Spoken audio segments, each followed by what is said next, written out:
What is going on YouTube? This is Sam Team Traptrix here, coming to you guys with a episode on how to beat, and this episode on how to beat is going to be on how to beat artifacts. So artifacts is of course one of the popular decks in this format, and I just want to give you guys some of the side deck options you guys can utilize against this deck, because this deck can be pretty annoying sometimes, you know, flipping Sanctum, Morotex, you know, with the summon the Mermilio, search up the Traptrix, summon Dinea brings out Mermilio, rank 4, stuff like that. You know, this deck is pretty annoying to deal with, and I'm just show you guys some of the side deck options you guys can use against this deck. So without further ado, let's get started.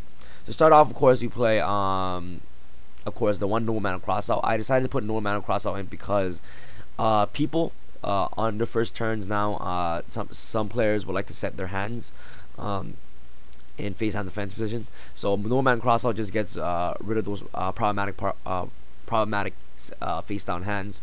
And this deck is this card is also good against YuGiOh as well. It's not only good against artifacts, but it's really good against YuGiOh because they tend to set that YuGiOh armor, and you just cross out them and you just banish that armor.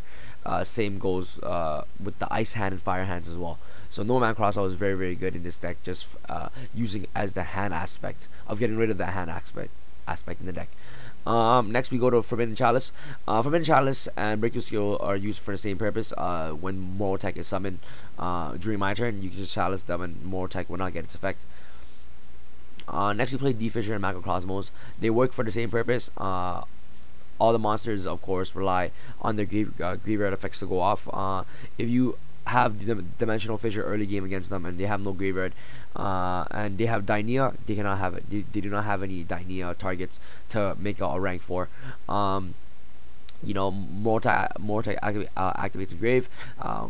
Let's say you accidentally MST the Morotex and you change the Macrocosmos to your MSTs. Morotex will be banished and it will not get its effect. Yeah, so they both work for the same purpose, and it's very good against the hands aspect of the deck as well, because hands need to be sent to the graveyard for them to be able to gain their effects.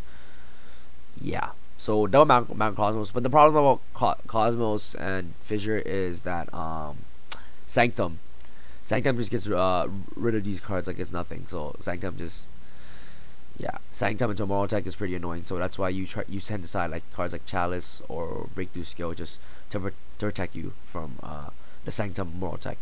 Next we got the Debunk, self-explanatory. Negate the activation of effect monster that activates in your hand or graveyard. So you know, it's very good against the hands. Very good against the Morotex as well. Dimensional Prison for the hand aspect of the deck. Hands need to be destroyed and sent to the graveyard. If you prison them, they're automatically banished and they will not get their effects. Next we got one Soul Drain. Activate 1,000 log points. Monsters that are banished as well as monsters in the graveyard can activate their effects. So monsters that are in the graveyard like hands and Morotex, they do not get their effects to summon itself and stuff like that. Breakthrough Skill, very viable and great trap card against hands. Not hands, I mean the deck. Very great against the Morotex. Morotex summons off Sanctum, Breakthrough Skill it, and Morotex will not get its effect.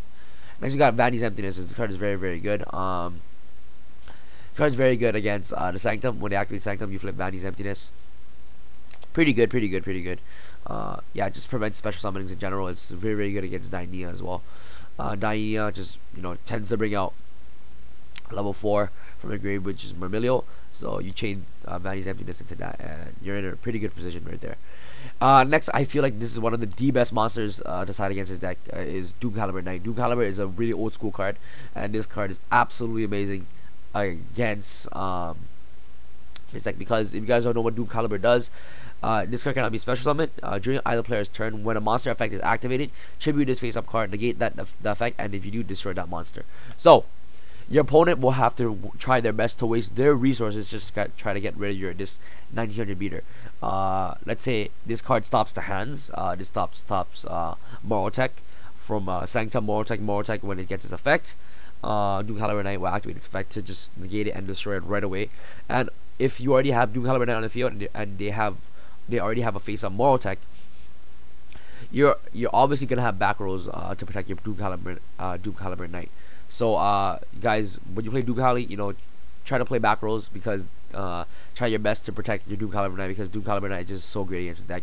Great against Dynea, great against the hands, great against the Moral Tech. You know, just great. It's great against all the monsters in the deck, if you guys think about it. And it's also a 1900 beater, which can run over every single thing except for of course, Moral Tech. But you know, when you have him out already, you're in a very, very good position, and especially when you have him out with a lot of back rows protecting the Doom Caliber Knight, pretty good. Yeah. Next we go to Skullmeister. This card is absolutely amazing. If you guys don't know what this does, is that during either player's turn, when a card effect is activated in your opponent's graveyard, you can send this card from your hand to the graveyard to negate the effect. So this card is very, very good against when the Moral Tech is already destroyed, to be able to summon itself. Activate Skullmeister, ditch the Skullmeister to the graveyard, and the Moral Tech effect can be activated. Great against the hands as well. And the good thing about Skullmeister is that it's 1400. Sorry, not 1400. 1700 level 4. So you can just draw it, and if you're just, you know, in late game trying to top deck and you top deck this card, you can just normal summon it. It'll be a 1700 beater, and it also has potential for level 4 rank 4 XYZs later on in the game. So Skullmeister is pretty good. And in the TCG, you guys can activate this draining damage step, so that's what's really good to go about Skullmeister. Next we got Banisher of the Radiance, same purpose as Dimensional Fissure and Macrocosmos as well. Next we got Fossil Dino. If you can protect Fossil Dino against this deck, you're in a pretty good position. Fossil Dino prevents you from you know, just dodges the bottomless trap hole, and it's just very good against Dynea, and also when they special summon the Moral Tech as well. But you know, hands can just run over the Fossil Dino, but if you have Dimensional Prisons, you know, locked in your back row, you're pretty much safe there. So it's pretty good. Last but not least, to round off, we play Maxi. Maxi is very good against his deck. You know, Sanctum, chain Maxi, Dynena, chain Maxi, stuff like that. You know, Maxi is just a very overall general good card against most decks this format. And Hats, you know, is one of them. Next, we go to extra deck. We play, of course, the Abyss Dweller. You guys all know what the Abyss Dweller does. Graveyard monster effects cannot be activated. No, it can be activated, but the effect will be negated. So the card is very good. And Merylgeist. Merylgeist is absolutely amazing against this deck. It's a very good extra deck card against this deck. You know, when you attack the hands will not be destroyed. You detach it, you'll go back to the deck instead. Yeah. So I hope you guys enjoyed this how to beat videos. These are some of the card options you guys can utilize against this deck. But what I want you guys to focus on is, of course, you know, Doom Caliber Knight, Breakthrough Skill, Dimensional Prison, Debunk, and the Macrocosmos as well. But I feel like Doom Caliber Knight is one of the strongest card against this deck. So you guys might want to take that into consideration and just maybe test it with your decks. I don't know, but I've been, you know, testing it out, and I really want to put Doom Caliber in my side decks now, because it's amazing. If you guys think about it, it's absolutely amazing. I hope you guys enjoyed this deck, not this deck profile, this how to beat video on how to beat hats. Thank you guys for watching, and don't forget to subscribe for more how to beat videos, guys, and stay tuned for more locals deck profiles. I'm gonna be uploading more deck profiles soon. Thank you guys for watching, and Team Sam signing out. Peace.